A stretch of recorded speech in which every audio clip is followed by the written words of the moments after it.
Hola, hoy día vamos a hablar de comunicación y empatía. Bueno, la comunicación, lo primero es distinguir entre la comunicación descriptiva y la comunicación evaluativa. En la descriptiva lo que yo hago es describir una situación y en la evaluativa pongo muchas veces elementos de juicio. Hay que poner atención respecto de qué elementos de juicio yo estoy añadiendo a la forma en que estoy comunicando una situación. Sobre todo porque muchas veces lo que planteamos al interior de una sala de clase está vinculado a que lo miren otra serie de personajes que no necesariamente están en la interacción con uno, sino que en el fondo son los otros alumnos como el público, ¿ya?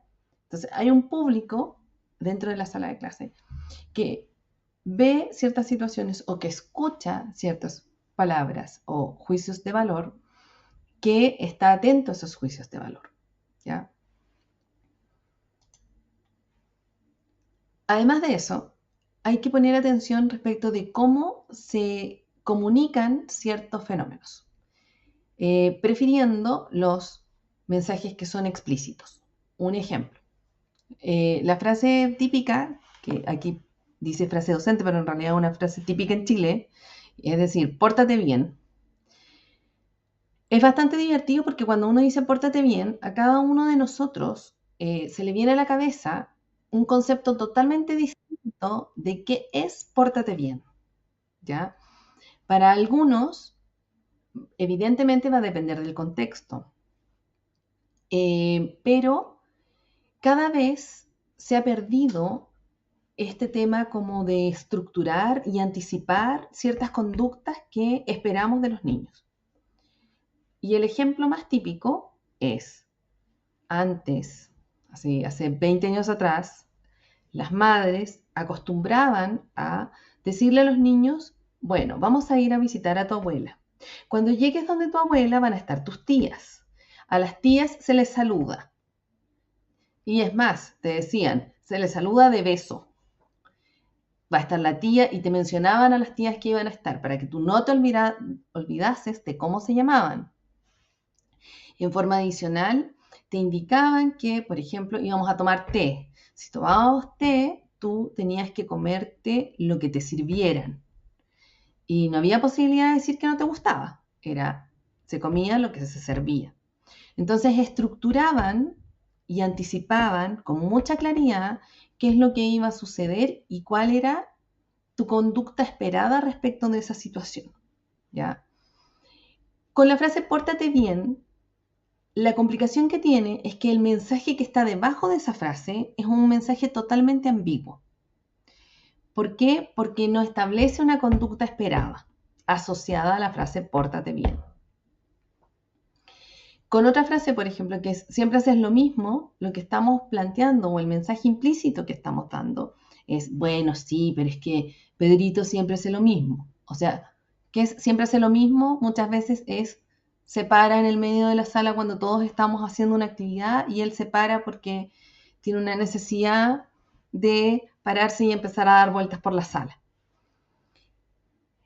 Ese tema es, tal vez esa frase se podría cambiar por una frase más afortunada que diría relación con, Pedrito, hemos conversado que tenemos que terminar primero la actividad para luego ponernos de pie. Y eso ya no estaría teniendo este mensaje implícito de etiqueta de que Pedrito siempre hace lo mismo, sino que estaría teniendo un tema de reforzamos la conducta esperada.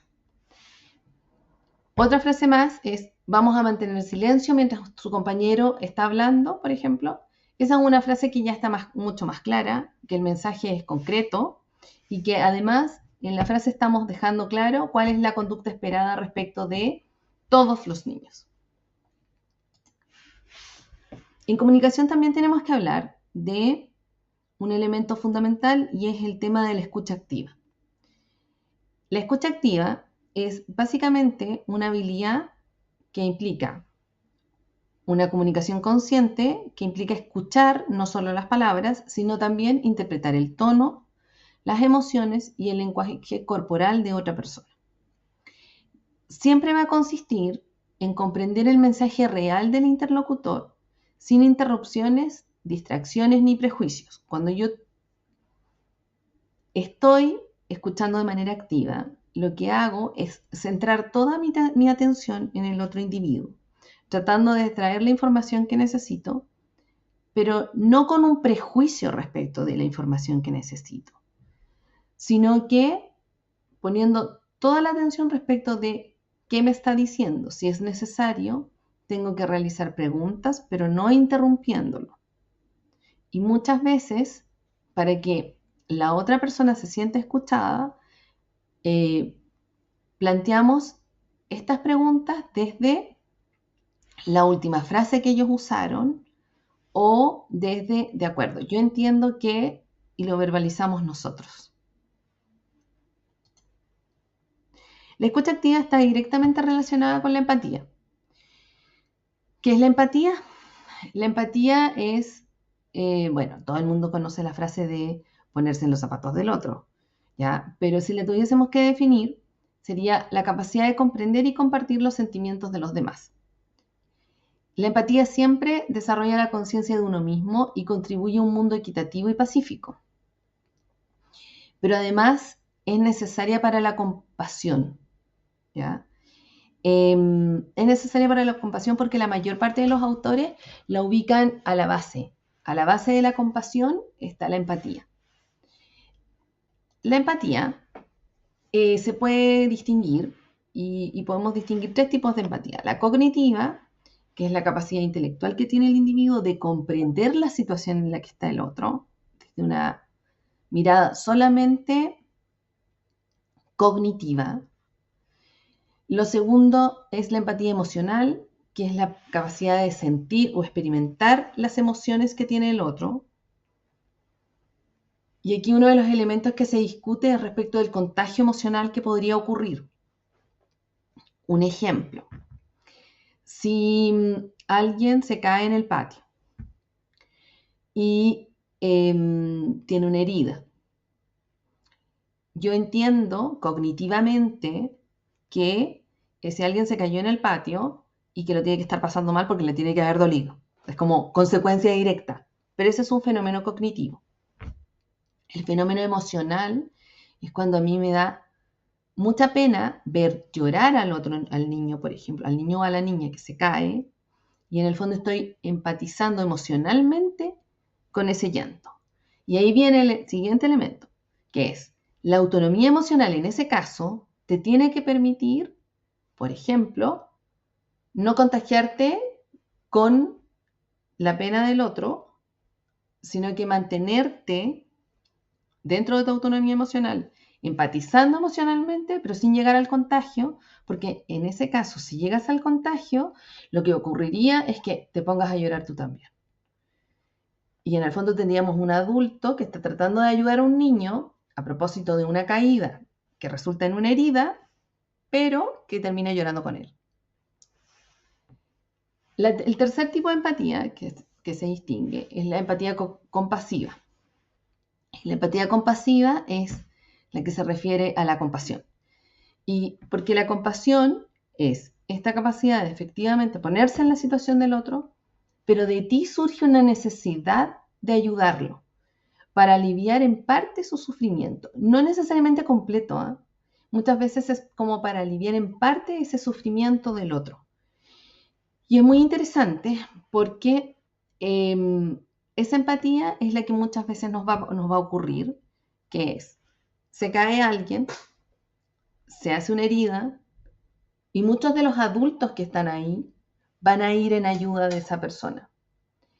Y nos vamos a dar cuenta que, por ejemplo, si esto ocurre en un primer ciclo básico, lo que va a ocurrir es que va a haber niños que van a empatizar emocionalmente con el niño que sufrió el accidente, pero que muchos de ellos, su empatía compasiva va a estar asociada a buscar ayuda de un adulto, no necesariamente a ir en ayuda del otro.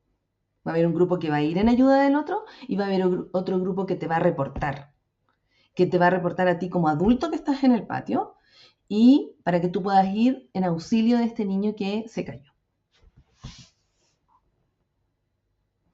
Esta distinción de las empatías yo la saqué de Daniel Goleman y Richard Davidson en uno de sus libros, ¿ya? Igual es bien interesante que hay, por ejemplo, autores que han hecho la primera distinción entre cognitiva y emocional, que tienen libros, por ejemplo, hay un libro que el título es bastante llamativo porque se llama Contra la empatía, y que justamente distingue este tema y que hace la diferencia a propósito del tema del contagio de las emociones y que en el fondo es un fenómeno que está asociado a las neurociencias porque el contagio de las emociones dice relación con las neuronas espejo. Entonces es un fenómeno inevitable, no es un fenómeno para el cual nosotros podamos efectivamente inmunizarnos o podamos ser 100% salirnos de esa ecuación, digamos. En concreto, lo primero es, dentro de nuestras salas de clase y nuestras comunidades educativas, tenemos que promover una comunicación asertiva.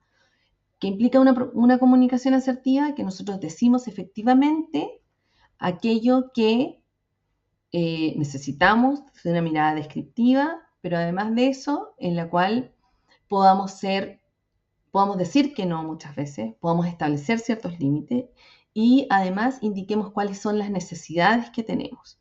Esas necesidades están justamente asociadas, por ejemplo, a las conductas que necesitamos en la sala de clase para poder realizar nuestro trabajo. Lo segundo es expresar aceptación y confianza independiente del rendimiento.